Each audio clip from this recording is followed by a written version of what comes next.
మీరు చెక్ చేసి చూడండి, కృష్ణుడి ముఖంలో నవ్వు కంటే ఆయన జీవితంలో కష్టాలే ఎక్కువ ఉంటాయి. జైల్లో అర్ధరాత్రి పుడతాడు, సొంత పేరెంట్స్ నుంచి దూరం అయిపోతాడు, పాలు తాగుతుంటే ఒకటి చంపడానికి వస్తాడు, పార్క్ లో ఆడుకుంటుంటే ఇంకొకటి నరకడానికి వస్తాడు. ఇవి చాలా అన్నట్టు సొంత మేనమామే గోతులు తవ్వుతాడు. అయినా మంచి వైపు నిలబడి భారతంలో ధర్మాన్ని గెలిపించడానికి ముప్పు తెప్పలో పడ్డాడు.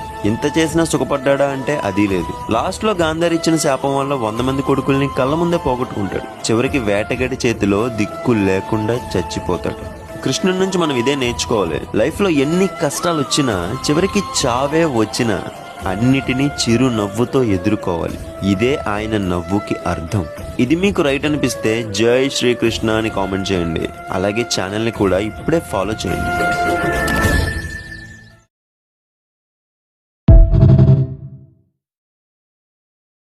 మీరు చెక్ చేసి చూడండి, కృష్ణుడి ముఖంలో నవ్వు కంటే ఆయన జీవితంలో కష్టాలే ఎక్కువ ఉంటాయి.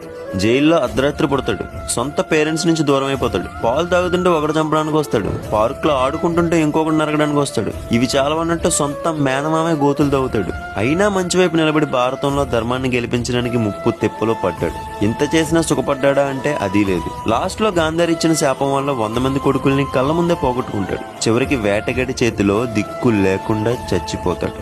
కృష్ణుడి నుంచి మనం ఇదే నేర్చుకోవాలి. లైఫ్ లో ఎన్ని కష్టాలు వచ్చినా, చివరికి చావే వచ్చినా అన్నిటినీ చిరు నవ్వుతో ఎదుర్కోవాలి. ఇదే ఆయన నవ్వుకి అర్థం.